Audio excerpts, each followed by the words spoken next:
At my worst, I wagered over $16 million in about 8 months, and lifetime it was around $45 million just on DraftKings alone. $45 million. And the craziest part is, until the very end, I still didn't think I had a problem. I mean, I was down over seven figures, and it wasn't just my money, it was loan money, money from my parents, money from my friends, money from payday loans, regular loans, really whatever I could get access to. And even then, I had this insane ability to convince myself that I was not a gambling addict. I was just in a bad stretch, or I overextended myself a little bit, and I'm really just one good week away from cleaning it all up. And if you're new here, my name's Joe. My last bet was April 16th, 2024, and this is the story of how gambling almost destroyed my life. And I think the scariest part is that I didn't start that way. It didn't start with millions of dollars wagered. It didn't start with payday loans or lying to people I loved. It didn't start with sitting in a treatment center saying out loud that I had a gambling problem. It started like it starts for a lot of people, with a bookie. Small bets, casual bets, watching games with friends, a little bit of action on football, maybe some basketball, weekly settle ups with him, nothing too crazy. In the beginning, it felt normal, and honestly, it felt controlled. If I won, I'd get paid on Monday or Tuesday. If I lost, I paid the bookie and moved on to the next week. That was the story I told myself, at least. But looking back, the signs were there pretty much immediately. If I was up going into the weekend, I didn't just think, all right, nice job, let's take it easy, get paid on Monday and go on to the next week. I'd think, how do I turn this into way more money? And if I was down, I wasn't thinking, all right, I lost, take the weekend off, move on. I thought I need to get this back before Monday so I don't have to pay the bookie. That was one of the first lies gambling sold me, that losing wasn't really losing yet. It was just temporary. It was something that I had to fix, and I always thought I could fix it with the next bet. Like, I remember with bookies, the payout usually came at the end of the day on a Monday or Tuesday, so if I was up, I knew the money was coming, but I also knew something else. I had extra credit to play with. So instead of waiting a couple hours to get paid, I'd say, let me start the week ahead. And I'd do something incredibly stupid, like take some massive moneyline favorite at minus 800, risk way too much and tell myself that there was no way they could lose, because heavy favorites never lose, right? And when they did, I would go from being owed money by the bookie to actually having to pay him in the same day. That should have scared me, but it didn't. Because in my mind, the problem was never gambling. The problem was that I had picked the wrong bet. So I did what every completely rational person would do. I started taking out loans. And I don't mean normal loans from a bank where everything is responsible and above board. I mean those sketchy online loan companies charging 1,200% interest and somehow running credit checks and approving me when my credit was still good enough to qualify. And every single time I took out one of those loans, I told myself the same thing. This is the last time. I just need to win a few bets. I'll pay the loan back, get that to zero, and then I'll stop. That was always the fantasy. Not even getting rich at that point, just getting back to zero. That's something I don't think people understand about gambling addiction. At some point, you're not even chasing a big win, you're just looking for some relief. You're chasing the version of your life that existed before that last loss. You're chasing a number that makes you feel like you can breathe again, and the cruelest part is, even when you get there, you don't stop. Because by then, it's not about the money anymore. It's really just about the action or the feeling, and it's about not having to sit alone with yourself. Eventually, the regular loans turned into payday loans. And again, I'm talking really insane interest rates. The kind of loans you don't even need to understand finance to know you're getting buried alive on it. But I didn't care. Because gambling had convinced me that the debt wasn't real debt yet. It was just a temporary problem until I hit the right bet or went on the next run. And that's how the hole gets built. It's not all at once. It's usually one lie at a time, one bad bet at a time, one last time at a time. This video is partnered by Birch's Health, and I want to be really clear about this. If gambling has started to feel like something you can't control, if you're hiding it, lying about it, chasing losses, borrowing money, and telling yourself you just need one more win to make everything okay, that's not just bad luck. That is something you should take seriously. Birch's Health connects people struggling with gambling with real support, so you don't have to keep trying to white knuckle this by yourself. And I know how easy it is to say I'm not bad enough yet. I said that for years. But you don't have to wait until your entire life blows up to get help. If any of this story feels familiar, check out Birch's Health through the link in the video description. Because the goal is not just to stop betting for a day, the goal is actually to get your life back. And for me, gambling had taken way more of my life than I was willing to admit. At one point, I actually owed 5 different bookies at the same time. And the reason that happened is because I would lose with one bookie, come up with some excuse or a payment plan, and then instead of just stopping and paying it off, I'd go find another bookie to take my action so I could win with him and pay the first guy back. I was robbing Peter to pay Paul, except Peter and Paul were both bookies, and I was the idiot who thought I was running some genius financial operation. I lied constantly. I made up fake excuses. Like I told bookies I was referring friends to them when it was really just me creating another account to gamble more with a burner phone number. So now I owed the same bookie on 2 different accounts. I even once told the bookie I couldn't pay him because I was at the World Cup and needed some cash for the trip. Obviously, I was not at the World Cup. That guy had to know I was full of shit. But that's where gambling takes you. You become comfortable telling lies that don't even make sense. And you don't even feel how insane it is in the moment because the only thing that matters is buying yourself more time. More time to gamble, more time to win it back, more time before the truth catches up. And the lying wasn't just with bookies, it was at home too. I actually worked a 100% commission job, so my income was super inconsistent. Some months I'd make great money, some months I wouldn't get paid at all, and I used that inconsistency as cover. I always refused to combine finances with my ex, and the reason I gave her was that my income was complicated and it was easier to track everything separately. But that wasn't really the reason. The real reason was gambling. I needed separation because separation gave me darkness, and gambling thrives in that. The craziest part is I actually believed my own lie too. I convinced myself that keeping the accounts separate was just good organization. And looking back now, I wish I had done that way earlier because maybe the problem would have been exposed sooner. Maybe I would have gotten help sooner, but again, addiction protects itself, and mine protected itself through secrecy. Then sports betting became legal in Illinois, and honestly, I thought that would fix everything. And I know it sounds insane now, but at the time, it made sense in my head. You see, with bookies, I thought my problem was the weekly payout. Like, if I had to wait until Monday to get paid, I'd press. If I was down, I'd chase. If I had credit available, I'd use it. So when the apps came along, I thought, perfect. Now I can cash out whenever I want. I don't have to wait. Now I actually have control. But the platform was never the problem. The behavior was. And the behavior came with me. If I was on the apps, I pressed. If I lost, I chased. If I cashed out, I'd deposit it right back in the second I lost a few bets. Nothing changed except the access got easier. And once the apps got involved, the numbers exploded. With one sportsbook, I ended up at the highest VIP tier. I had my own host. I got bonus bets every week. I got offers to suite tickets at games, concert tickets. They offered me stuff that sounded like it belonged in a movie, like Breitling watches, custom golf clubs, box seats. I think they even offered a trip to Italy to go truffle hunting, which is still one of the most ridiculous things I've ever heard. And I never really took any of that because I didn't want the watch. I didn't want the golf clubs. I didn't want the truffle hunting vacation. I wanted the bonus bets. And part of me also knew that if I accepted those things, people would start asking questions. How'd you get tickets to this? How much were they? Where'd the watch come from? How'd you pay for this? And there'd probably be some sportsbook logo somewhere at that box, and then I'd have to explain it all. So even the rewards became part of the lie, but they also fed the fantasy.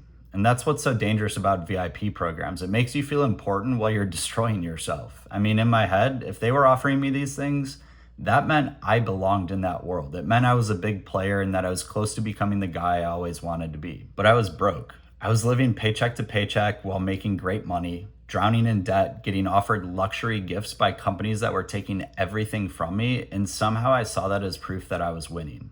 Gamblers Anonymous talks about this dream world gamblers live in, and that's exactly what it was, a dream world. In my real life, I was broke. In my gambling life, I was one win away from becoming rich. In my real life, I was hiding. In my gambling life, I was the VIP.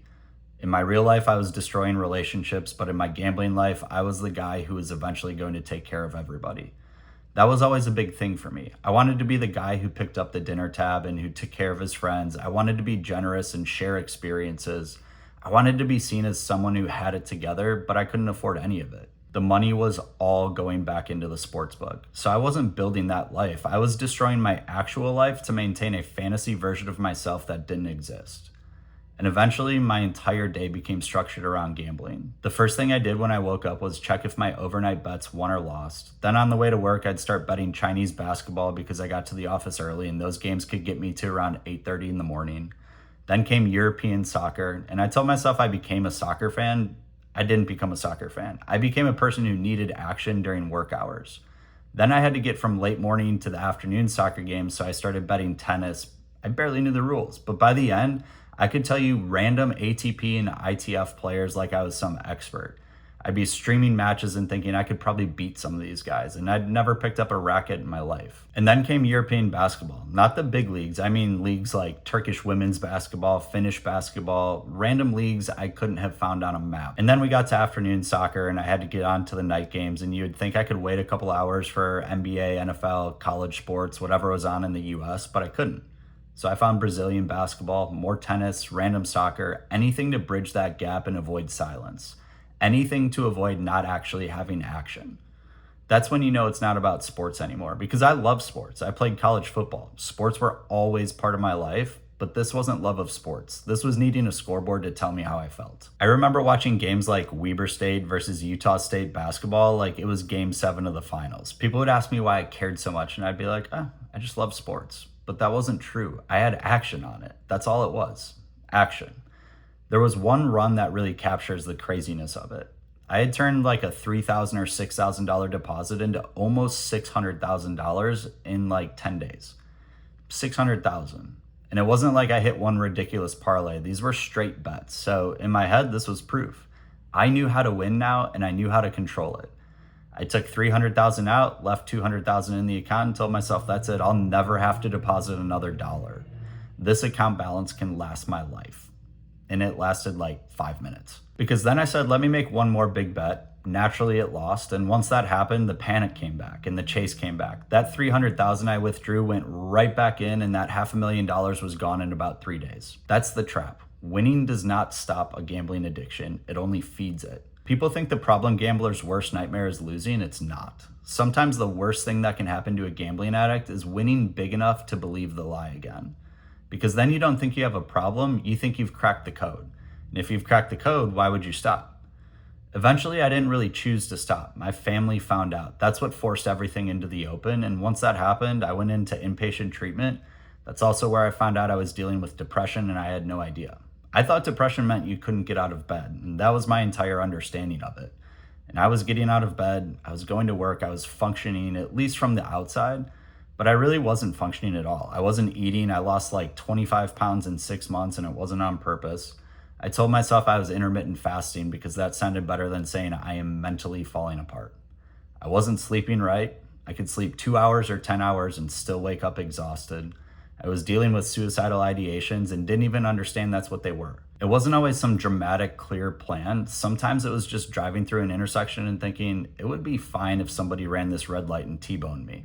Or having a bad day and thinking somebody just shoot me. And I chalked that up to stress. I thought it was normal. Obviously it's not. And treatment helped me understand that a lot of gambling disorders come with other stuff.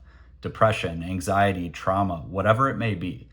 For me, gambling was self-medication, but I didn't know I was actually self-medicating because I didn't know what I was trying to medicate. It was like putting a Band-Aid on a cut I didn't even know existed. Betting just quieted the pain. For a few seconds, few minutes, maybe a few hours, it gave me something else to focus on, and I still don't know exactly which came first. Did depression make the gambling worse? Did gambling make the depression worse? Probably a little bit of both.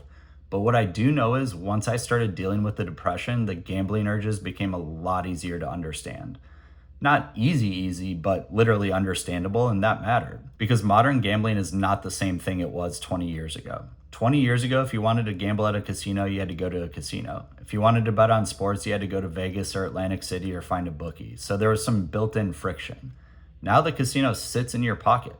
Actually, it's worse than that. Your phone is a literal slot machine that also knows your favorite teams, your betting history, your deposit patterns, your weaknesses, and exactly when to send you a notification. You can literally bet on every pitch of a baseball game if it's going to be a ball or a strike. Every serve in tennis, every corner kick in soccer. Live betting, player props, same game parlays, these micro markets that are second by second action. It's constant and instant. And if you're someone who already struggles with gambling, that kind of access makes the spiral happen faster than people can even understand. My rock bottom wasn't one single dramatic moment. It was a long, slow collapse. It was missing time with my daughter because I was glued to my phone. It was giving her a bath while watching some random game I had bet on. It was being out with friends and checking scores under the table. It was going to the bathroom 10 times during dinner so that I could check scores and place more bets. It was not being present anywhere. Not at home, not at work, not with friends, family, not even with myself. I was always somewhere else, and that somewhere else was whatever game I had action on. After inpatient treatment, I did PHP and IOP, which are basically step-down levels, and so for months, I was in pretty intense therapy, and then I kept doing it weekly. I went to Gamblers Anonymous every week, sometimes multiple times a week, and I'm not going to pretend that walking into those rooms was easy. It was terrifying at first, especially when you feel like you're the only person in the room whose drug of choice wasn't alcohol or substances. Saying it out loud felt embarrassing at first. I have a gambling problem. I'm a compulsive gambler. I haven't bet since April 16th, 2024. But the more I said it, the less power that secret had. And that's one of the biggest things recovery gave me. The truth dismantled the secrecy, and secrecy was where gambling had lived for years. I've been bet-free since April 16th, 2024, and I want to be honest about that too. Not gambling does not magically fix everything. I'm still picking up the pieces. Financially, there's still damage. There are still consequences. There's still relationships that take time to rebuild. There's still shame I have to work through. And there are days where I look at that damage and think, how the hell did I let it get that bad?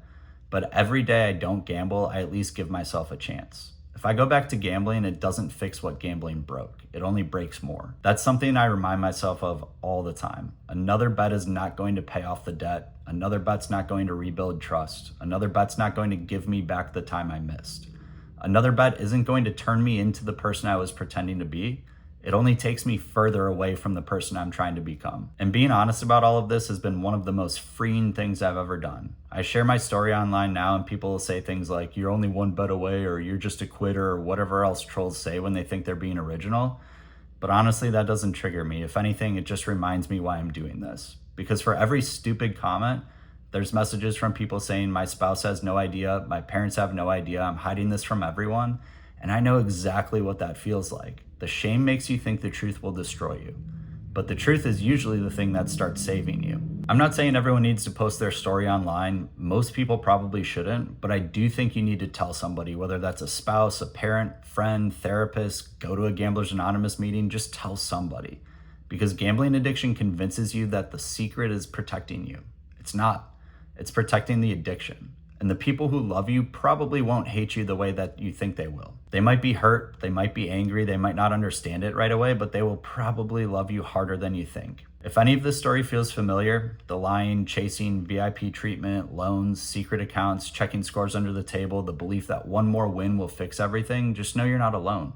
I built a massive hole and I paid for it tenfold, but I'm climbing out of it and I know other people can too. One thing I would tell anyone who's still gambling is this. Pull your win-loss statements and actually look at them. Don't estimate or go by memory. Don't say I'm probably only down a little bit. Take a look at the numbers. Because I know if I had done that years earlier, I would have had a much harder time lying to myself. The math is the math and it tells the truth when your brain won't. You might think you're betting casually, but if you're betting $100 a day, that's $36,000 in wagers a year. And yes, I know you don't lose every bet. That's not the point. The point is, what are you down net? What are you risking? What are you hiding? What is this costing you besides money? Because for me, gambling took money, but it also took my peace and time, honesty, presence, relationships. It took the version of me I was supposed to be. And I don't get to undo all of that overnight, but I do get to choose what I do today. And today I don't gamble.